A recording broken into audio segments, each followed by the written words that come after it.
তবুও কি হিন্দুরা এক হবে না? হিন্দুরা এখনো লাল ঝান্ডা তেরঙ্গা ঝান্ডা দিয়েই শুধু ইনকিলাব জিন্দাবাদ মমতা ব্যানার্জি জিন্দাবাদ করবে, আর তারপর আবার পিছনে লাথি খেয়ে তারা এবার লালু প্রসাদ আর নীতিশ কুমারের বিহারে গিয়ে আবার রিফিউজি হবে। তাহলে আসুন এই চারঘাটের খাবড়াপোতাতে আমাদের কামদেব বন্দ্যোপাধ্যায়ের যে দেবোত্তর সম্পত্তি, কামদেব বন্দ্যোপাধ্যায় তার দেবোত্তর সম্পত্তি মুসলমানরা বদমাইশি করে সেটাকে বিরোত্তর করে দিয়ে 54 বিঘে সম্পত্তি, কত বিঘে? 54 বিঘে সম্পত্তি তারা দখল করেছে। তারা সেখানে বেআইনি ভাবে মসজিদ তৈরি করেছে, আর ওখানে আমাদের অনগ্রসর ভক্তি জাতির বর্গ ক্ষত্রিয় জাতির আমার যে ভাই বোনেরা থাকে তাদেরকে সেখানে যেতে দেয় না, বাধা সৃষ্টি করে। আর স্বরূপনগর থানার ওসি, স্বরূপনগর থানার পুলিশ এসে আমার হিন্দুদেরকে আইনি শেখাতে আসে। আসুন এই হিন্দুর পাশে দাঁড়ান। এই হিন্দুর পাশে না দাঁড়ালে আমার এখানে দরিদ্র হিন্দু, অনগ্রসর হিন্দু, অশিক্ষিত হিন্দু তারা যদি আজকে মার খায়, তাহলে কালকে আপনি মার খাওয়ার জন্য প্রস্তুত থাকুন বন্ধু। সেই জন্য একটি অরাজনৈতিক হিন্দু ঐক্য তৈরি করার জন্য বাংলার গ্রামে গ্রামে হিন্দু প্রতিরোধ শক্তি করে তোলার জন্য মুসলমানের প্রত্যেকটি অন্যায় অবৈধ কাজকে বাধা দেওয়ার জন্য লাভ জেহাদের নামে আমার হিন্দুদের সরল ছোট ছোট মেয়েগুলোকে তারা নিয়ে গিয়ে 14 বছর 15 বছরে তারা বিয়ে করে তাদের গর্ভে তারা মুমিনের বাচ্চা পয়দা করছে। হিন্দুর ঘর থেকে তারা মেয়েগুলোকে নিয়ে যাচ্ছে। হিন্দু যদি একটা মুসলমানের মেয়ে নিয়ে আসে 16 বছর 17 বছর বয়সের, তাহলে পরে বলবে না 18 বছরের নিচে কোনো মেয়েকে বিয়ে করলে তোমার জেল হবে। কেন? ওটা দেশের আইন।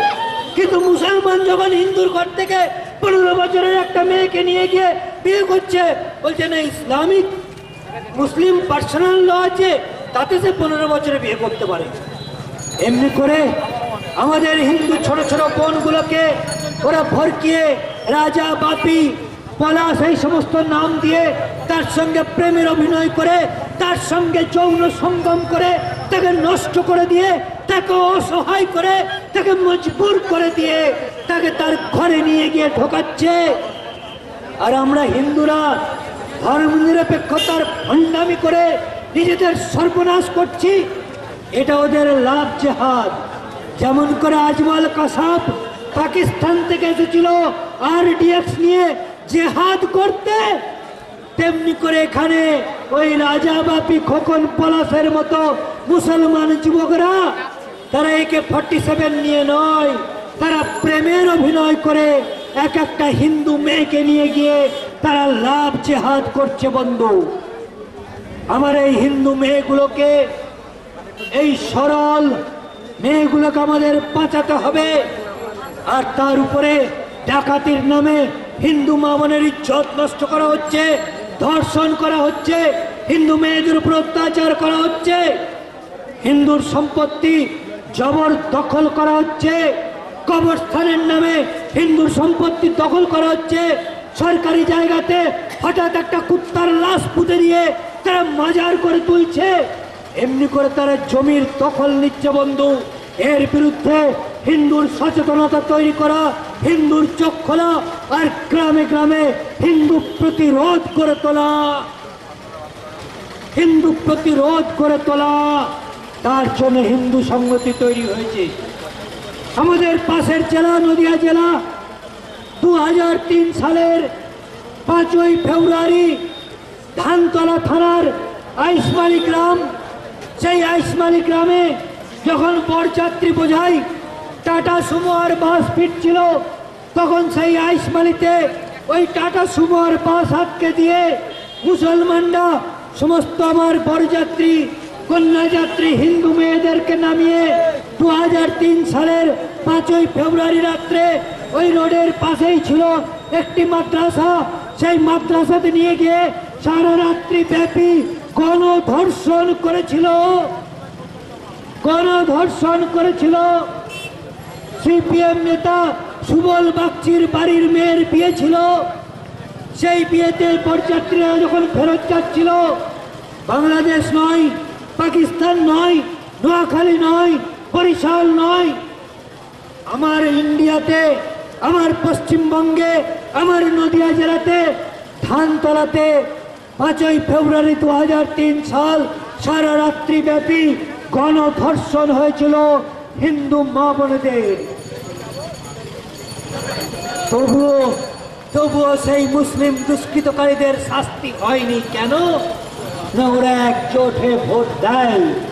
তাই সিপিএম এর প্রশাসন, সুবল বাগচির প্রশাসন, ওই গুন্ডাদের সর্দার সুভাষ চক্রবর্তীর প্রশাসন,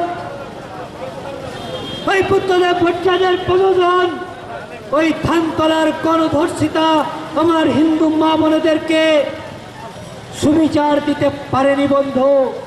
সেই রকম গণধর্ষণের বিভীষিকাময় দিনগুলো আরো এগিয়ে আসছে। তাই এখানে যে ইসলামিক রাষ্ট্র তৈরি করার, ইসলামিক স্থান তৈরি করার যে চক্রান্ত চলছে, বাঙালি হিন্দু আরেকবার রিফিউজি হওয়ার যে আশঙ্কা তৈরি হচ্ছে, এর বিরুদ্ধে বাংলার গ্রামে গ্রামে অরাজনৈতিক হিন্দু যুব প্রতিরোধ করে তোলার জন্য হিন্দু সংহতি তৈরি হয়েছে। এই হিন্দু সংহতির আমাদের কাজ মাত্র 3.5 বছর হয়েছে। এই কাজ দিকে দিকে আগুনের মতো ছড়িয়ে যাচ্ছে। গ্রামে গ্রামে হিন্দু প্রতিরোধ তৈরি হচ্ছে। রাজনৈতিক দলগুলোর ন্যাক্কারজনক মুসলিম তোষণ আজকে হিন্দুর চোখ খুলে দিচ্ছে। সেই তোষণের বিরুদ্ধে আজকে হিন্দুদেরকে এক হতে হবে। এক হয়ে মুসলমানের অবৈধ কার্যকলাপ শক্ত হাতে মোকাবেলা করতে হবে। সেই কাজ হিন্দু সংহতি করে চলেছে। সেই হিন্দু সংহতির কাজ বাংলার মা বোনের ইজ্জত বাঁচানো। আমাদের মঠ মন্দিরকে মুসলমানরা যে বারবার অপবিত্র করছে, গত বছর 6, 7, 8 সেপ্টেম্বর দেগঙ্গাতে যে ভয়ঙ্কর ঘটনা ঘটেছে, ওই কার্তিকপুর বাজারে শনিকালীর মন্দির ওরা ভেঙে মখলুক আর রহমান নামে এক মোল্লার বাচ্চা মা কালীর মূর্তি ভেঙে তাতে প্রস্রাব করেছে। কারণ ওদের ধর্ম শিখিয়েছে হিন্দুর মূর্তি ভাঙা। মূর্তি হচ্ছে ওদের কাছে পাপ।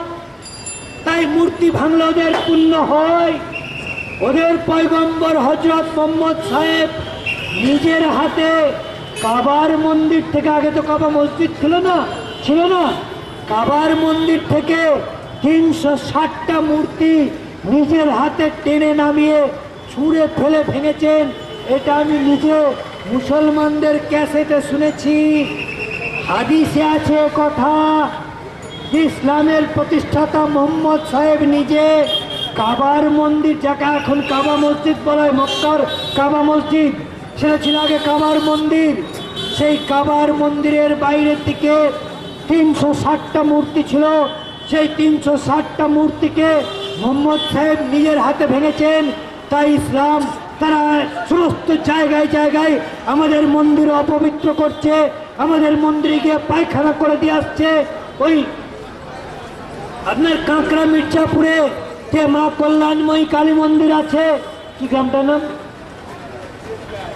কাঁকড়া মির্জাপুরে কি গ্রামটার নাম আছে? যেটা কচুয়ার পাশে গ্রাম, লোকনাথের বাবা লোকনাথের কচুয়ার পাশে, সেই কালী মন্দিরে বারবার অপবিত্র করছে। বহু জায়গাতে আমাদের মূর্তি ভেঙেছে, শোভাযাত্রায় আক্রমণ করেছে। তাই হিন্দুর মঠ মন্দিরকে রক্ষা করা, হিন্দুর দেব প্রতিমাকে রক্ষা করা, হিন্দু মা বোনের ইজ্জতকে বাঁচানো, হিন্দু ছোট ছোট বোনদেরকে লাভ জেহাদের চক্রান্ত থেকে রক্ষা করা, আর সর্বোপরি হিন্দুর পায়ের নিচের মাটি বাঁচানো। এই সংকল্প নিয়ে হিন্দু সংহতি আত্মপ্রকাশ করেছে। সেই হিন্দু সংহতির সম্পূর্ণ অরাজনৈতিক কাজে, হিন্দু প্রতিরোধ করে তোলার কাজে আপনাদেরকে যোগ দেওয়ার জন্য আমি আহ্বান জানাচ্ছি। আপনারা বনগাঁয় গেলে আমাদের অজিত অধিকারী আছে, নিশীথ ঘোষ আছে, দিব্যেন্দু অধিকারী আছে, আপনারা তাদের সঙ্গে যোগাযোগ করবেন। আমাদের এই মসলন্দপুরে আমাদের অভিজিৎ মিশ্র আছে, সুশান্ত রায় আছে, সবিতা মধু আছে, এদের সঙ্গে আপনারা যোগাযোগ করবেন। কলকাতাতে আমাদের হেড অফিসে এসে আপনারা যোগাযোগ করতে পারুন। গ্রামে গ্রামে এই হিন্দু প্রতিরোধ করে তোলার সংকল্প নিয়ে হিন্দু সংহতি আমরা এগিয়ে চলেছি। গ্রামে গ্রামে হিন্দুর পাশে আমরা দাঁড়াবো, হিন্দুর বিপদ আপদে দাঁড়াবো। গোটা পৃথিবী থেকে যে হিন্দু মুসলমানের অত্যাচারের বিরুদ্ধে রুখে দাঁড়াবে গোটা পৃথিবী থেকে, তার জন্য আমরা সহযোগিতা ও সাহায্য এনে দেব। ইন্টারনেটের মাধ্যমে ওই দেগঙ্গাতে হিন্দুর পাশে আমরা দাঁড়িয়েছিলাম বলে দেগঙ্গার হিন্দুরা 1.5 কোটি টাকা ক্ষতিপূরণ পেয়েছে বন্ধু। তাই হিন্দু সংগতির এই হিন্দু প্রতিরোধের কাজ আমরা চালিয়ে যাচ্ছি। সেই কাজে সকলকে যোগদান করার জন্য আহ্বান জানিয়ে আমার বক্তব্য শেষ করছি। ভারত মাতা কি জয়। হিন্দুর স্বার্থে হিন্দু সংগতি লড়ছে, লড়বে।